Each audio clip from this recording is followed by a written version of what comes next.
So we'll be reacting to Electroboom because, well, why not? Okay. Anyway, let's go. So don't do this at home. Why would Now you'll have high voltage.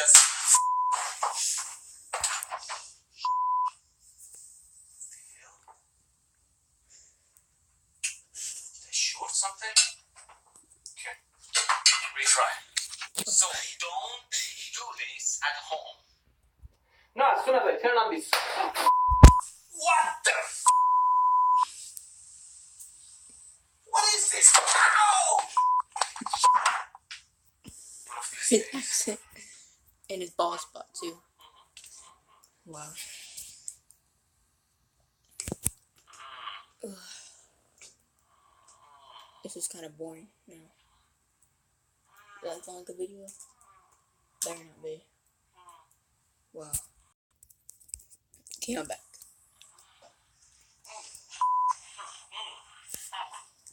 Boring, bro. Come on. Okay, we are back again. My bad, it's just too boring, you know. And here is my handicraft. Let's measure and see where we are. It's higher. I made my own taser back in my old video. The arcs can jump. What? You don't bring your finger close to a stun gun when it's running. Everyone can build something like this or even stronger, but it might not be legal everywhere. Hi, I completed my one Tesla kit assembly and I'm excited to try it together. Let's dim the lights. You should always keep a proper distance from Tesla coil. Let's play Pink Panther.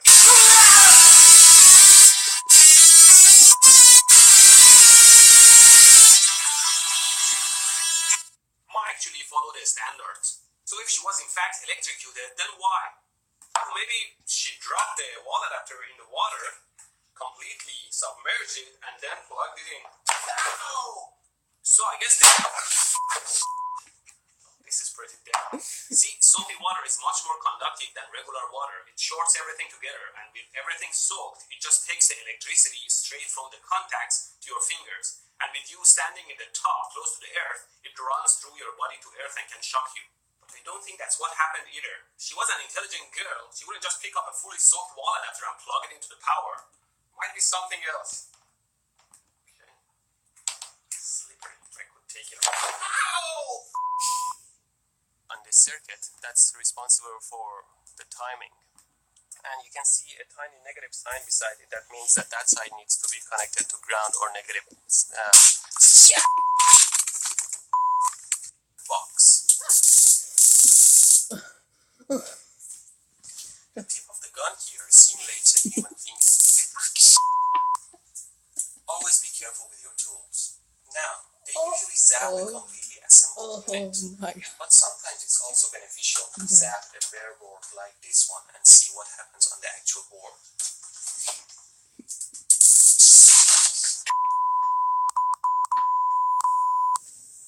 Never hold the board you assemble in your hand because the ESC can jump to your body through the board. Now to check my body tolerance, I set the output to minimum. At 0 volts, it's pretty... Oh, I set it to max. Lethal in your mouth, but I can do that too. Stupidity. My elbow was sitting on one of these wires and the current went through my tongue to my elbow. Even I can feel the electricity with my finger, so I'll put it in the water. Nothing. Let's get close to the wire. This guy has running electrical wires inside water, and he puts his finger in it and says, I don't feel anything. Let's get closer to the water. You are so stupid. You are so smart yet so stupid. Come on. Nothing. Still nothing. Oh, I'm starting to feel it here. What is this? Oh, there's a cut on this finger and the electricity can go through it much easier. You know, the flesh under the skin is much more conductive. I have a solution that will make you work out for dear life. It's called workout or die. It's a simple device. It's a belt that you tie around your belly with a tiny device that senses your motion. As long as you move, you're okay. But if you stop for any reason, it'll zap you like a mother. You will move no matter what, or else you will feel the pain.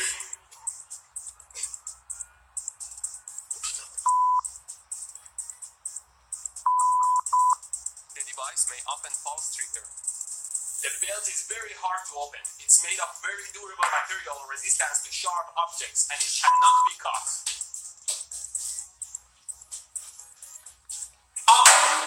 So you will run until the batteries die or you die. Just kidding, we have never had failed batteries. Please don't hurt anyone, including yourself. The device is very simple. It runs on 2 AA or AAA batteries and has 2 electrodes on the bottom and turns on with a switch. Now if you don't move, it says... Look at this, it's like the entire city of New York in here. Let's see if my thermal camera can figure out what's broken. Obviously the heat is coming from that corner of the board. I wonder what it is. How hot is it? Wow, 135 degrees Celsius? So this black chip is broken, and judging by the number of inductors around it, I assume it's the main power supply for the board. I make this simple circuit and I'll plug it in. Now the circuit is hot and the voltage is on the... Something you must never forget is that some capacitors, like electrolytic ones, are polarized, and you must never connect them backwards or they will blow up. Now I have replaced the capacitor on my circuit and I'll plug it in. In addition to polarity, the capacitors must be rated properly to be able to handle the voltage across them, or they will blow up, obviously for you. To measure the 120 volt AC, I put the meter on AC, and I measure the voltage. Oh my God! Sometimes when you're probing a line, you might touch the probes, but never forget about the voltage on the probes. And each pair is attached to one of these cables, which we can plug them into the wall power plug.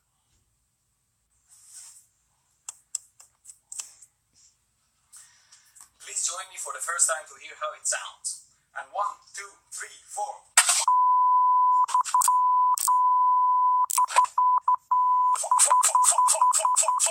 It definitely made me sound like a rock star, although it feels more like an electric chair than a guitar.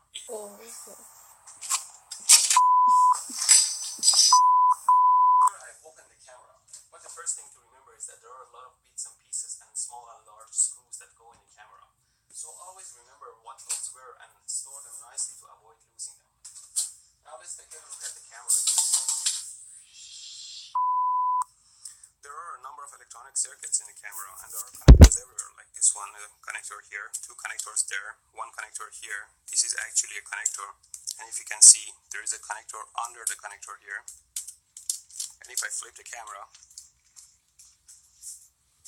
and you can see the lens here, and if I remove the lens, you'll see the giant flash capacitor right here. Ow! Piece of shit!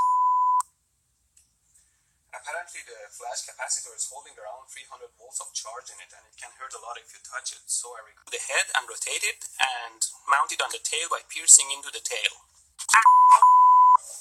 Well, never pierce a hole towards your body. This tail is a little bit tough, so I'm going to drill a hole into it. Do not drill, pierce, cut, or do anything dangerous towards your body parts. And if you think the scene you just saw was so fake, lame, and unreal, then let me show you my hand. This is a stab wound from many years ago when I tried to pierce open something with a knife and the knife tripped.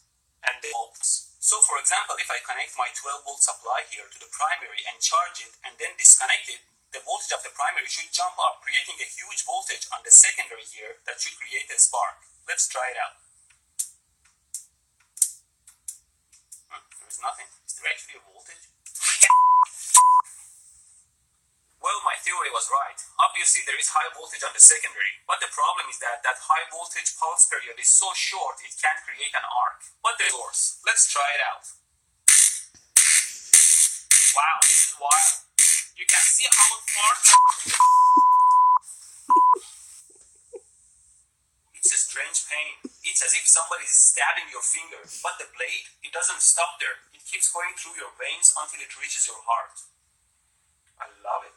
I made it look more like a taser by gluing these nails to it. Let's look at it spark now. This gap is quite wide. Let me measure it for you. Well, you know, metal is generally conductive, and electrons always find the easiest path to travel. Okay, let me show you how well it works. First, without the anti-pair.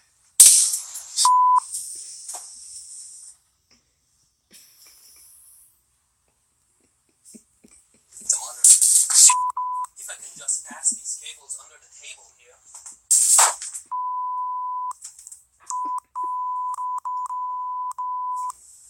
Always finish your wiring before connecting to your power supply. Now instead I'm going to use my power limited supply up here that will drive this pump that's made of this DC brushed motor here. And it's going to run fluid into the cylinder back here that will move it around. Now I enable the power supply.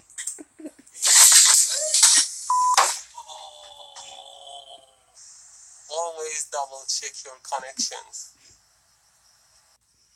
Using the knife is dangerous and will not work.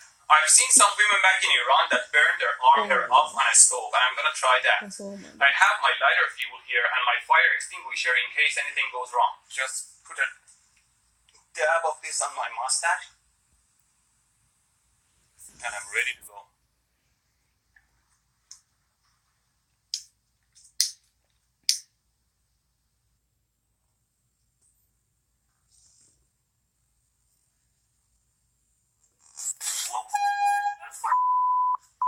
This is a air horn.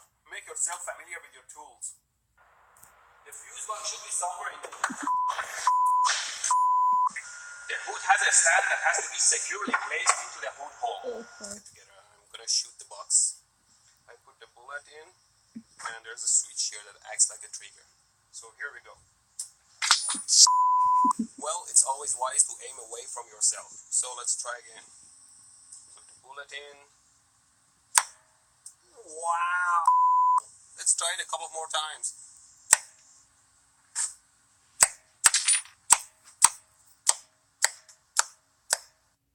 100 ohm resistor and connect it to the output to see how the waveform changes.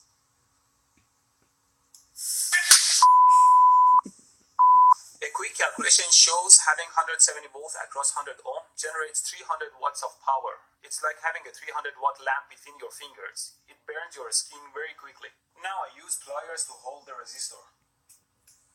See, the output voltage drops, but with very small ripples because there is a lot of filtering. Wow, I was holding that. I let it cool down for a while and the ceramic core takes a long time to cool down. And now the hell? Why bad things happen to good people? Go. Go. Shit. Thanks to my flimsy wire connections to the transformer that fell off quickly, I only sustained some third-degree burns. My stupid long sparklers made my structure top-heavy, which of all people fell right on top of me. I leave a bunch of safety tips on my website, but such experiments are not worth dying for, so don't do it.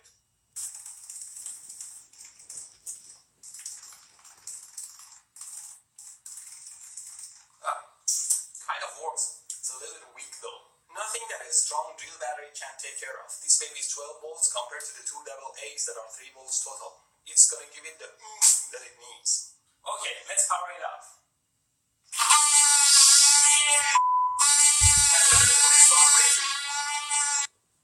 Never do stupid that you will regret for the rest of your life. The probe on one side and only touch one of the AC lines. Well, that was a pretty bad idea. I couldn't keep steady enough to read this stupid meter. And I could have died. See that? First, you plug it to the inverter. Anytime you connect a power harness, connect it to your load side first, so you wouldn't short your power supply or shock yourself. Here that I can feel, so it's impossible for these to excite the fluorescent bulb. What the? Now this string thing is one that I couldn't fix with the lighter sparker and doesn't turn on either. Let's try the taser now.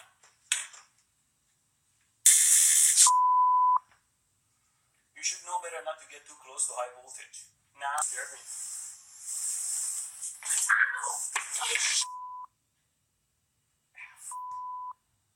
Boost the voltage a little bit.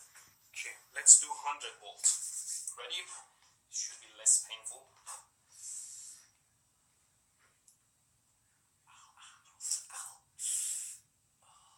Okay. Ouch. What the? Ow. Ow, what the is the current rising? Ow.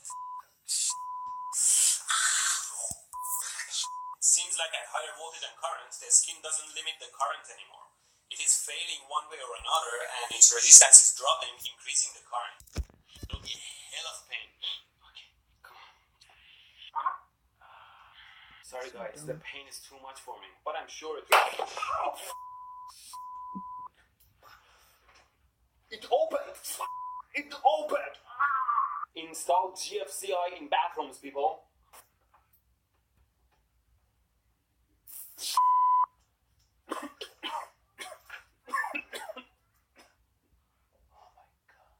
Okay, finally, let's power it up.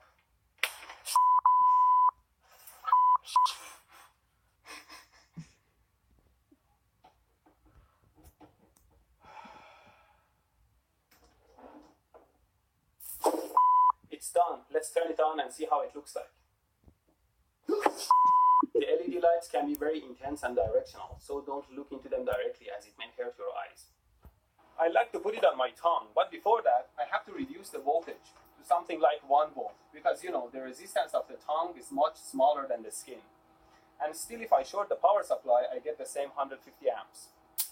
Okay, you can see it still sparks. Let's try it out. What the I thought I set it to 1 volt. Don't completely trust the gauges on your instruments, and always double check them with a meter.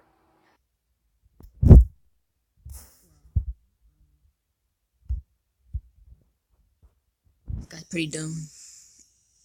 But kind of what we want you to do next, and I'll see you next time. Peace out. And oh yeah, Arthur.